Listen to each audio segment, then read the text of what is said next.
Top quality और consistent performance के लिए सिर्फ सिल्वर पंप नाम याद रखना।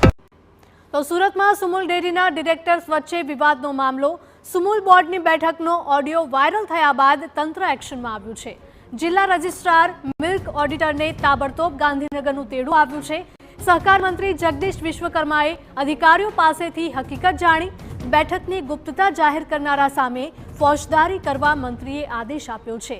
સુમુલના એમડીને હકીકતલક્ષી અહેવાલ મોકલવા આદેશ આપ્યો। ઉલ્લેખનીય છે કે મહારાષ્ટ્રથી દૂધ લાવી મંડળીઓ દ્વારા સુમુલ ડેરીમાં ભરાવવાનો વિવાદ હવે વધારે ઉગ્ર બન્યો છે। આ મુદ્દે જ સુમુલ ડેરીના બોર્ડ ઓફ ડિરેક્ટર્સની ખાનગી બેઠક મળી હતી, જેને કોઈ ડિરેક્ટર દ્વારા જ આ રેકોર્ડ કરીને વાયરલ કરી દેતા ચકચાર મચી ગઈ છે। ત્યારે સહકાર મંત્રીએ તાબડતોબ આ મુદ્દે તપાસ કરવા જણાવ્યું છે અને નીતિ નિયમોનું ઉલ્લંઘન કરનારાઓ સામે જરૂર જણાય તો ફોજદારી રાહે કાર્યવાહી કરવા સૂચના આપી છે। સંવાદદાતા બળદેવ જોડાયા છે વધુ માહિતી સાથે ફોનલાઈન પર। બળદેવ, સુરતમાં સુમુલ ડેરીના ડિરેક્ટર્સ વચ્ચેનો વિવાદનો મામલો સામે આવ્યો હતો અને ઓડિયો ક્લિપ વાયરલ થઈ છે।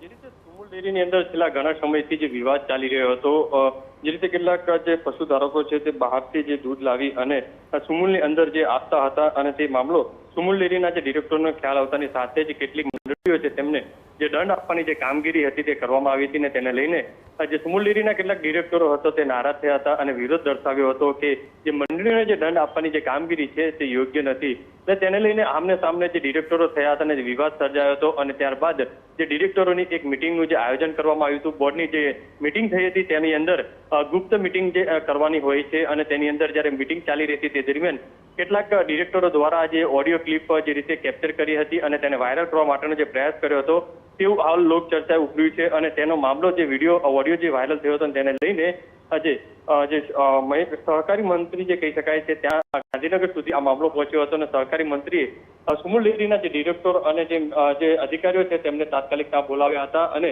જે સૂચન કર્યું છે કે આખો મામલો શું હતું, કોના દ્વારા આ ઓડિયો તે કરવામાં આવ્યો હતો, ઓડિયો કઈ રીતે વાયરલ કરવામાં આવ્યો, કયા ઉદ્દેશથી આ ઓડિયો બનાવવામાં આવ્યો હતો, આ તમામ બાબતોને લઈને જે તપાસ છે તે શરૂ કરવામાં આવી છે।